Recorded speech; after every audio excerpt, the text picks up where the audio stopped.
महाराज दशरथ के महल के दरवाजे पर पहुंचे। अंदर जाने लगे कि द्वारपालों ने मार्ग रोका, संत जी कहाँ चले? शिव जी ने कहा, अरे हमने सुना है कि चक्रवर्ती सम्राट महाराज दशरथ के यहाँ 4 बालक आए हैं।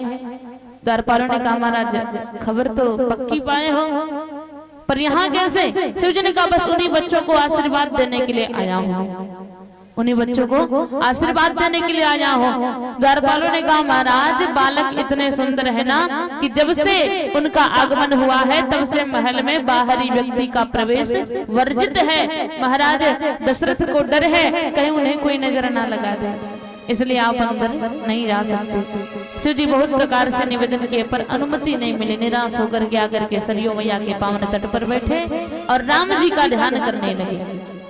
कहते हैं, प्रभु कैलाश पर्वत से चल करके आपके दर्शन के लिए आया हूं, क्या चाहते हो? निराश चला जाऊं? कहते हैं कि पूजा के समय, स्तुति के समय अगर स्वतः आपके आंख से आंसू आ जाए तो सोचना कि आपकी अर्जी भगवान तक पहुंच गई, समझना मैसेज रिसीव हो गया है। अब राम जी तक संदेशा पहुंच गया, शिव जी की आंख से आंसू निकले। राम जी ने सोचा, क्या करूं, मैं तो अभी बहुत छोटा हूं, थोड़ा बड़ा होता तो खेलने के बहाने दर्शन दे आता, लेकिन मैं तो अभी पालने से भी उतर नहीं पाता, लगता है कुछ करना पड़ेगा। भगवान अपनी लीला प्रारंभ करते हैं, जोर जोर से रोना शुरू कर दिया, रुदन करने लगे। मैया कौशल्या आई, बहुत प्रकार का खिलौना दिया, नहीं माने। बहुत प्रकार की खाद्य वस्तुएं दिया, नहीं माने। दशरथ जी तक संदेशा पहुंचा, महाराज अचानक पता नहीं इस बड़े बेटे को क्या हो गया, बहुत ज्यादा रो रहा है। दशरथ जी आए, कहा एक काम करो, किसी अच्छे विद्वान, किसी अच्छे पंडित को बुला करके ले आओ, लगता है बालक को नजर लग गई। द्वारपालों ने कहा, महाराज अभी द्वार पर एक संत आए थे, अगर कहे तो उन्हीं को लिवाना है। दशरथ जी ने कहा, ठीक है ले आओ, लेकिन एक बार पूछ लेना कि नजर उतारने आता है कि नहीं आता है। कहते हैं कि ठीक है। द्वारपाल पहुंचे, संत जी के चरणों में प्रणाम किया, महाराज नजर उतारने आता है? शिव जी ने कहा, हाँ हाँ, समझ गए कि भगवान की लीला है। कहते हैं, हाँ हाँ आता है, पर नजर लगी किसको है ये तो बताओ। द्वारपालों ने कहा, राजमहल में जो 4 बेटे हैं ना, उनमें जो बड़ा वाला है बहुत ज्यादा रो रहा है। शिव जी ने कहा, चलो चलते हैं। भगवान भोलेनाथ पधारे, इधर मैया कौशल्या गोद में राम जी को लेकर के आई, उधर शिव जी पधारे। शिव जी ने राम जी को देखा, राम जी ने शिव जी को देखा, तो क्या हुआ, राम जी शांत हो गए, शिव जी के आंख से आंसू निकलने लगे। लोगों ने कहा, देखो कितने बड़े संत हैं, कितने पहुंचे हुए हैं, कितना नजर उतारे, ना कोई मंत्र ना कोई जादू टोना, और बच्चा तुरंत शांत हो गया। संत जी स्वयं रोने लगे, बालक का रोना अपने ऊपर ले लिया। 5 मिनट बीता, शिव जी ने मैया कौशल्या से कहा, माँ क्या आप चाहती हो कि आपका बालक जीवन में कभी रोए ना? अब भला एक माँ के लिए इससे बड़ी खुशी की बात और क्या हो सकती है कि उसका बच्चा जीवन में कभी रोए ना। मैया कौशल्या ने कहा, हाँ प्रभु इच्छा तो यही है। तो कहते हैं, तो लाओ अपने बच्चे को हमारे गोद में दे दो। अब मैया कौशल्या ने कहा, प्रभु आपके गले में सर्प की माला है, मेरा बेटा बहुत छोटा है, देखेगा डर जाएगा, करीब जाएगा डर जाएगा। शिव जी ने कहा, मैया अरे मेरे गले का सर्प बहुत छोटा है, आपका बेटा तो हमेशा 1000 फन वाले के साथ रहता है। मैया कौशल्या ने कहा, संत जी मैं आपकी बात नहीं समझी। शिव जी ने कहा, अभी नहीं समझोगी, जब कभी वक्त आएगा तो जरूर समझ जाओगी। लाओ बालक को हमारे गोद में दे दो। ला करके बच्चे को गोद में दिया। शिव जी ने कहा, इसके कान में एक मंत्र दूंगा तो बालक कभी नहीं रोएगा। बच्चे को गोद में ले लिया। शिव जी ने धीरे से कागभूषुंडी जी को इशारा किया, कागभूषुंडी अब इससे अच्छा मौका नहीं मिलेगा, आकर के दर्शन कर लो, चरण स्पर्श कर लो। कागभूषुंडी जी ने भी दर्शन किया, चरण स्पर्श किया। अब शिव जी राम जी के कान में मंत्र देने जा रहे हैं। धीरे से राम जी के कान के समीप अपना मुख लगाए और धीरे से बोले, प्रभु ध्यान रखना मंत्र क्या दे रहे हैं, प्रभु बड़ी सुंदर लीला कर रहे हो, देखने में बड़े अच्छे दिख रहे हो। जो ही ये मंत्र राम जी ने लिया तुरंत हंसने लगे। सबने गाया, हम सब भी गाएंगे कि तेरी मंद मंद मुस्कानिया पे बलिहार प्यारी जो, बलिहार प्यारी जो, तेरी मंद मंद मुस्कानिया पे बलिहार प्यारी जो,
बच्चा छोटा होता है ना तो उसकी मुट्ठी बंधी होती है।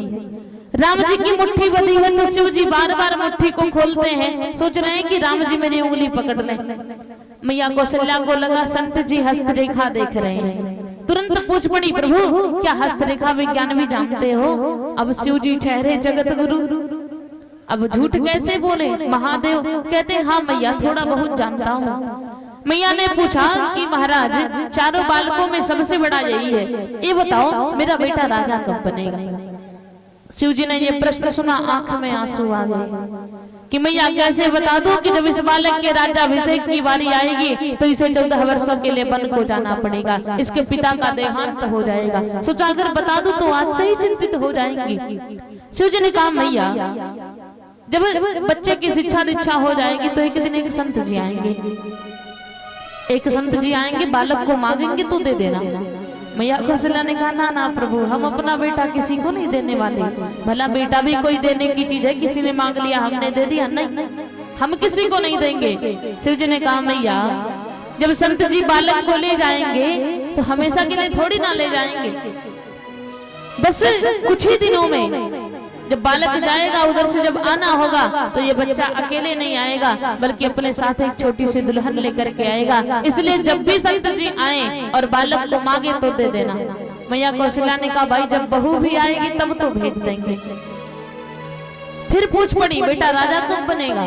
शिव जी ने कहा मैया बच्चा अभी बहुत छोटा है, इसके हाथ की रेखाएं पूरी तरह से बनी नहीं है, राजा बनेगा ये तो निश्चित है, इसमें कोई संशय नहीं, लेकिन कब बनेगा अभी नहीं बता सकता, फिर कभी आऊंगा तो देख करके जरूर बताऊंगा। इस प्रकार शिव जी ने दर्शन किया, शिव जी वापस चले आए, कागभूषुंडी जी रुक गए। उनका नियम है कि राम आए या श्याम आए 5 वर्ष वो भगवान के साथ ही रहते हैं। बड़ा प्रचलित पद है, आपने सुना होगा काग के भाग बड़े सजनी हरि हाथ सुलई गयो माखन रोटो। कागभूषुंडी जी 5 साल भगवान के साथ ही खेलते हैं, वो रुक गए, शिव जी चले आए। धीरे धीरे करके भगवान अपनी बाल लीला बढ़ाते हैं। एक बार की बात है, एक बार जननी अनवाई, एक बार जननी अनवाई, एक बार जननी अनवाई, एक बार जननी अनवाई, करी श्रृंगार पलना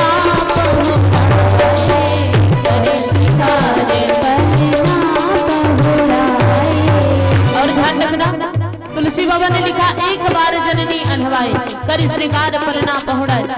मैया कौशल्या ने राम जी को स्नान कराया, सुंदर वस्त्र पहनाया, ले जाकर के पालने में सुला दिया। आकर के स्वयं स्नान करती है, स्नान करने के बाद गई पूजा घर में, पूजन किया, भगवान को फल फूल चढ़ाया। पूजा करने के बाद गई रसोई घर में, रसोई घर से वापस आकर के देखा तो जिस बच्चे को पालने में सुलाया था वही बच्चा पूजा स्थान पर बैठ करके वही फल फूल खा रहा है। सोचा अरे मेरा बच्चा बहुत छोटा है, पालने से उतर नहीं पाता। जाकर के देखा पालने में वही बच्चा सोया है, आकर के देखा पूजा स्थान पर वही बच्चा बैठ करके फल फूल खा रहा है कि यहाँ ओहाँ दे बालक देखा, बालक देखा, मति भ्रम मोर की आन विशेखा, मति भ्रम मोर की आन विशेखा। एक ही बालक 2 स्थानों पर, अरे मैं बावरी तो नहीं हो गई? तब तक भगवान ने अपने विराट रूप का दर्शन कराया। देख लावा माता ही निज अद्भुत रूप अखंड और रोम रोम प्रतिला गई कोटि कोटि ब्रह्मांड। परमात्मा के एक एक रूप में करोड़ों ब्रह्मांड दिखाई दे रहे हैं। अगणित रवि शशि शिव चतुरानन बहुगिर सरित सिंधु महि कानन, एक एक रूप में करोड़ों ब्रह्मांड दिखाई दे रहे हैं। अनगिनत शिव जी ब्रह्मा जी, बहुत सारे नदियां पहाड़ जंगल झरने पृथ्वी सब कुछ भगवान के रूप में दिखाई दे रहे हैं। डर गई हो स्तुति करी ना जाई भगवान, स्तुति करी ना जाई भगवान। डर के मारे स्तुति भी नहीं कर पाई। मन में क्या सोचा, जगत पिता मैं सुख करी जाना, जगत पिता मैं सुख करी जाना, जगत पिता मैं सुख करी जाना, जगत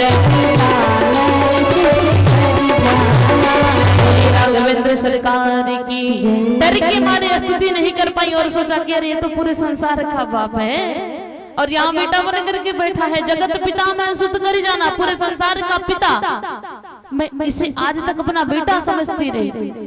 भगवान दर्शन देने के बाद पुनः बालक बन गए। मैया कौशल्या ने सोचा कि अब तो मैं इन्हें अपने गोद में नहीं उठाऊंगी, ये भगवान है। अब ध्यान रखना, भगवान ने सोचा कि अगर भगवान बन के रहूंगा तो बड़ी समस्या हो जाएगी। भगवान लोगों की स्थिति क्या होती है हमारे आपके घर में, जरा बताओ तो। ले जाकर के एक अलमारी में बैठा देते हो, कभी घुमाने टहलाने ले गए? नहीं, एक अलमारी में ले जाकर के बैठा देते हो आप लोग। किसी दिन निमंत्रण है अगर तो पूरा परिवार चला जाएगा पनीर खाने के लिए और भगवान को 2 ठो मिश्री लगा दोगे। वो भगवान ने सोचा कि अगर भगवान बन करके रहूंगा तो समस्या हो जाएगी, कुछ मिलेगा नहीं, इसलिए भगवान बन के नहीं रहना है। छोटे से बालक बन गए और हाथ पैर के बल चलते हुए मैया कौशल्या के गोद में आए और अपनी छोटी छोटी उंगलियों को एक बार मैया के आंखों पे फेरा। मैया सब कुछ भूल जाती हैं, पुनः गोद में उठा लिया। बोलिए राघवेंद्र सरकार की। इस प्रकार प्रभु बड़ी सुंदर सुंदर बाल लीला कर रहे हैं। धीरे धीरे करके जब 6 वर्ष की अवस्था हुई, भय कुमार जब है सब भ्राता, दीन जनेऊ गुरु पितु माता, यज्ञ पवित्र संस्कार हुआ। पुनः तुलसी बाबा ने लिखा कि गुरु गृह गए वो पढ़न रघुराई, गुरु गृह गए वो पढ़न रघुराई, अल्पकाल विद्या सब आई, अल्पकाल विद्या सब आई, गुरु गृह गए पढ़न रघुराई, गुरु गृह गए पढ़न रघुराई। राघवेंद्र सरकार की कहते हैं गुरु गृह गयो पढ़न रघुराई, अल्पकाल विद्या सब आई। गुरु के शरण में गए और थोड़े ही समय में परमात्मा समस्त विद्याओं में निपुण हो जाते हैं, पुनः अपने घर को वापस आए। ध्यान रखना, जिस परमात्मा के द्वारा इस पृथ्वी पर ही शिक्षा का आगमन हुआ, आज वो परमात्मा इस चराचर जगत को शिक्षा देने के लिए स्वयं गुरु के शरण में गया। कहते हैं कि गुरु बिन भवन निधि तरहि न कोई, जो विरंच शंकर सम होई। गुरु के बिना कोई व्यक्ति संसार सागर को पार नहीं कर सकता, इसलिए जीवन में गुरु को धारण करें। स्वयं शिक्षा लेकर के अपने राजमहल को पधारे। धीरे धीरे करके समय बीतने लगा। एक दिन की बात है, राजमहल में गुरुदेव विश्वामित्र का आगमन होता है। तुलसी बाबा ने लिखा कि मुनि आगमन सुना जब राजा, तो मिलन गजो लई विप्र समाजा। जब गुरुदेव विश्वामित्र का आगमन सुने तो महाराज दशरथ बहुत सारे ब्राह्मणों को लेकर के स्वागत में गए, लेकर के आए राजमहल में, सुंदर आसन दिया, अपने बालकों को बुलाया और कहा ये गुरुदेव है, इनका चरण स्पर्श करो। चारों बालक आए, सबने चरण स्पर्श किया, लेकिन जब राम जी चरण स्पर्श करने के लिए आए तो जब गुरुदेव ने राम जी को देखा तो राम देखी मुनि देह विसारी। राम जी को देखे तो अपने शरीर की शुद्धि भूल गए, समझ गए कि ये ब्रह्म है। दशरथ जी ने हाथ जोड़ करके पूछा, गुरुदेव आप क्यों आए? कोई काम था तो हमें एक संदेशा भिजवाए होते, मैं स्वयं आ जाता, लेकिन आपके आने का कारण क्या है? तो गुरुदेव विश्वामित्र कहते हैं कि दशरथ, असुर समूह सतावहि मोहि, असुर समूह सतावहि मोहि, मैं जाचन आयो नृप तोहि, मैं जाचन आयो नृप तोहि, मैं जाचन आयो नृप तोहि, मैं जाचन आयो नृप तोहि। राघवेंद्र सरकार की वृंदावन बिहारी लाल की। गुरुदेव विश्वामित्र ने कहा, असुर समूह सतावहि मोहि, मैं जाचन आयो नृप तोहि। मुझे असुरों का समूह प्रताड़ित कर रहा है हे राजन। जब भी मैं यज्ञ करता हूँ तो निशाचर आकर के मेरे यज्ञ में विघ्न करते हैं, मेरा यज्ञ पूर्ण नहीं हो पा रहा है। दशरथ जी ने कहा, तो महाराज क्या चाहते हो? गुरुदेव विश्वामित्र ने कहा, कुछ मांगना चाहता हूँ, दोगे? दशरथ जी ने कहा, बिल्कुल। रघुकुल रीत सदा चली आई, प्राण जाई वर वचन न जाई, आप कहिए तो सही। गुरुदेव विश्वामित्र ने कहा तो ठीक है, अंज समेत देह रघुनाथा और निश्चर बध में हो बसना था। छोटे भाई के साथ राम को हमें दे दो, राम हमारे साथ जाएंगे, हमारे यज्ञ की रक्षा करेंगे, राक्षसों का वध करेंगे। अब जो ही ये शब्द दशरथ जी ने सुना, आंख में आंसू आ गए। गुरुदेव मेरा राम अभी बहुत छोटा है, चौथे पन पायो सुतचारी, विप्र वचन नहीं कहे वो बिचारी, सब सुत प्रिय मोहि प्राण की नाई, लेकिन राम देत नहीं बने गोसाई। मुझे मेरे सभी बेटे प्राण के समान प्रिय है, पर मैं राम को नहीं दे सकता। मेरा राम अभी बहुत छोटा है, युद्ध करने का कोई अनुभव नहीं है। अगर आप कहें तो मैं स्वयं चलता हूँ आपकी यज्ञ रक्षा में, लेकिन मेरे राम को मत ले जाओ।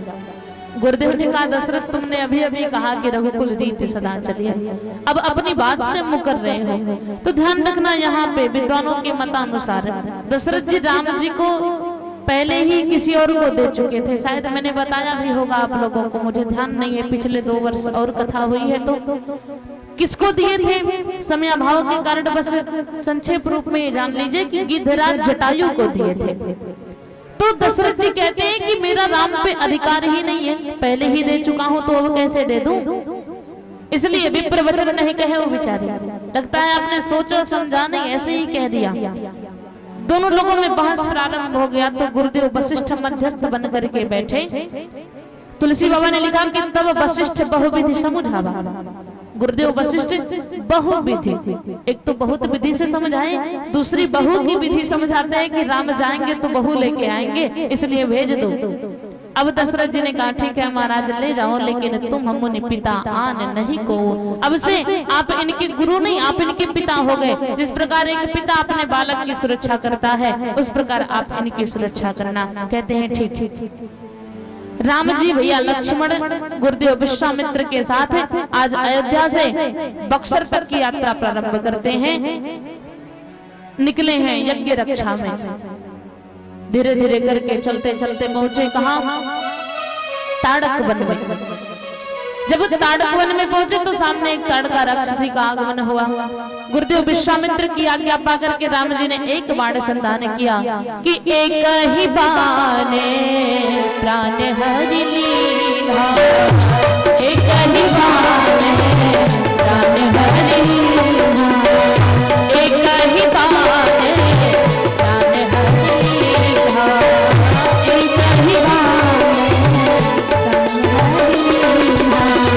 दिन जाती तेरी निज पद देखा, दिन जाने तेरी निज पद देखा, दिन जाने तेरी निज पद देखा, दिन जाने तेरी निज पद देखा। बोलो राघवेंद्र सरकार की एक बाण सन प्राण हरि लीला, दीन जानते निज पद दीना। एक ही बाणों ने प्राणों का हरण कर लिया, परमात्मा ने अपने परम धाम को भेज दिया। यहाँ प्रश्न उठता है कि राम जी ने सबसे पहले ताड़का को ही क्यों मारा।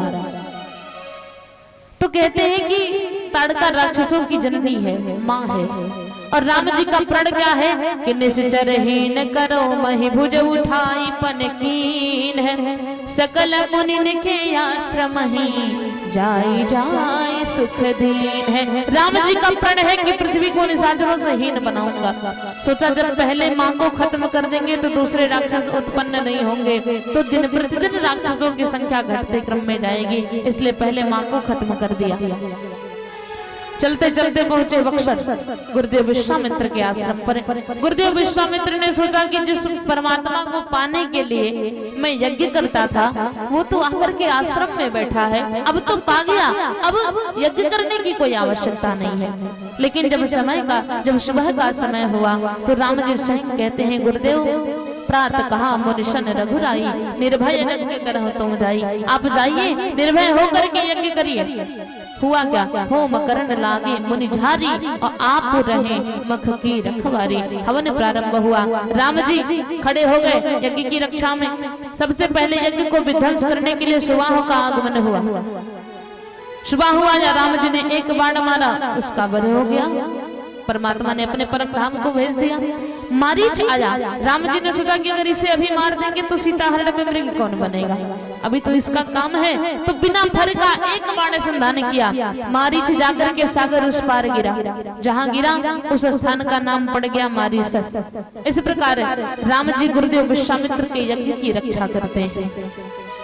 कहते हैं कि जो गुरुदेव विश्वामित्र शस्त्र और शास्त्र दोनों के ज्ञाता थे, क्या वो अपने यज्ञ की रक्षा स्वयं नहीं कर पा रहे थे? कर सकते थे, लेकिन उनके जीवन में कुछ कमियां थी। कौन सी कमी थी? कहते हैं उनके जीवन में सत्य और समर्पण नहीं थे। जब उन्होंने सत्य और समर्पण को धारण किया तो उनका यज्ञ पूर्ण हो गया। राम लक्ष्मण नहीं थे, राम जी समझो सत्य, लक्ष्मण जी समर्पण। कहते हैं जब सत्य और समर्पण आए तो यज्ञ पूर्ण हो गया। मानव के जीवन में भी सत्य और समर्पण रहेंगे तभी उनका जीवन रूपी यज्ञ सुंदर ढंग से पूर्ण होगा, नहीं तो इसकी पूर्णाहुति अच्छी नहीं हो पाएगी। इस प्रकार राम जी ने यज्ञ की रक्षा किया। पुनः बक्सर से जनकपुर की यात्रा प्रारंभ होती है। तो यात्रा थोड़ी लंबी है, कल की सभा में पहुंचेंगे और कल की सभा में राघवेंद्र सरकार का विवाह उत्सव मनाया जाएगा बहुत ही धूमधाम के साथ। तो आप सभी लोग अपनी अपनी तैयारी के साथ आइएगा और कल थोड़ा सा गुब्बारा इत्यादि लगवा दीजिएगा, टाफी इत्यादि मंगवा दीजिएगा लुटाने के लिए। और आप सभी बढ़िया से तैयार होकर के जैसे पार्टी में जाते हैं वैसे आना। कल राम जी का विवाह होगा, सभी लोग धूमधाम के साथ उत्सव मनाएंगे। आए झांकी का दर्शन करते हैं और उसके बाद पुनः व्यास मंच की आरती होगी। बोलिए राघवेंद्र सरकार की, वृंदावन बिहारी लाल की। आप मुझे घुंघरू पहना दो, मुझे चूड़ियां पहना दो, मुझे घुंघरू मारा दो, मुझे दुल्हन बना दो मेरे श्याम के। मैं तो रानी बनूंगी ब्रजराम की, मैं तो रानी बनूंगी ब्रजराम की। मुझे चूड़ियां पहना दो,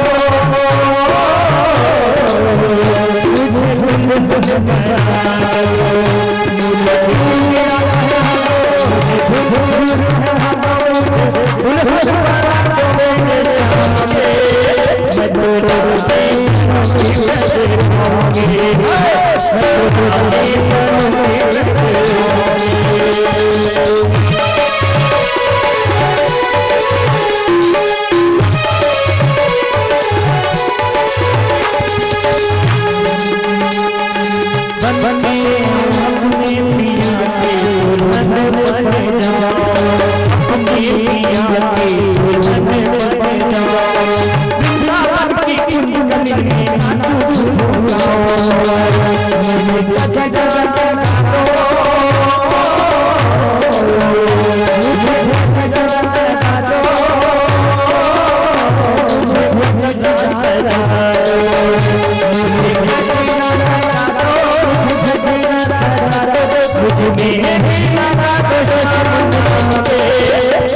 बोलिए राघवेंद्र सरकार की। तो राम जी की सुंदर झांकी आप सभी के सामने लगी है। जिन्हें भी चरण स्पर्श करने के लिए आना हो वो सभी आ सकते हैं। आइए राघवेंद्र सरकार का एक भजन और आरती होगी। बोलिए वृंदावन बिहारी लाल की, हनुमंत लाल की। एक बार जो रघुवर की नज़रों का इशारा हो जाए, एक बार जो रघुवर की नज़रों का इशारा हो जाए।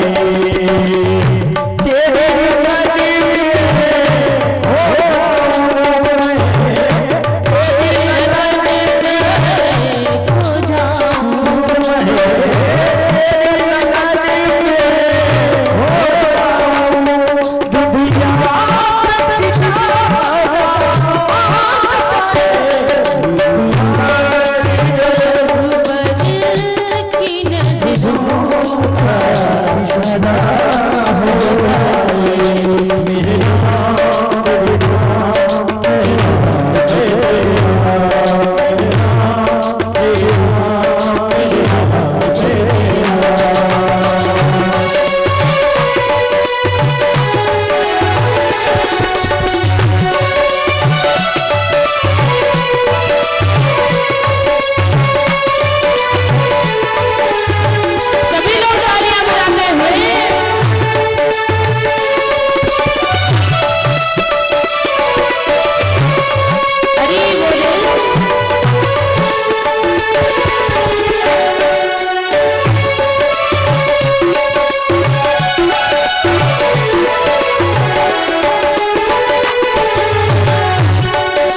मोमिनी है।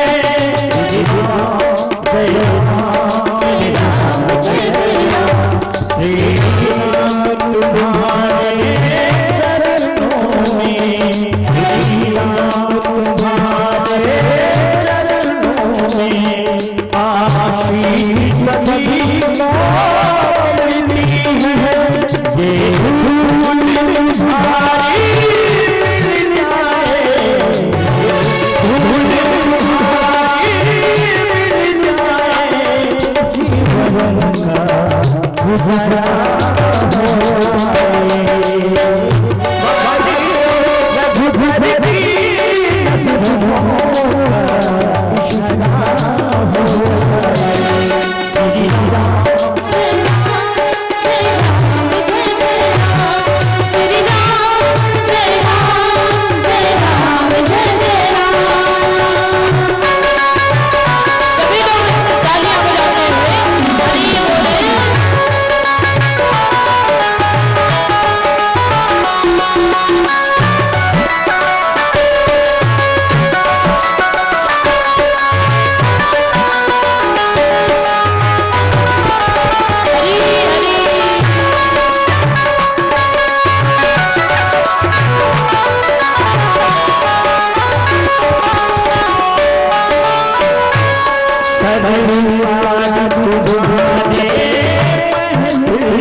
सरकार की आरती।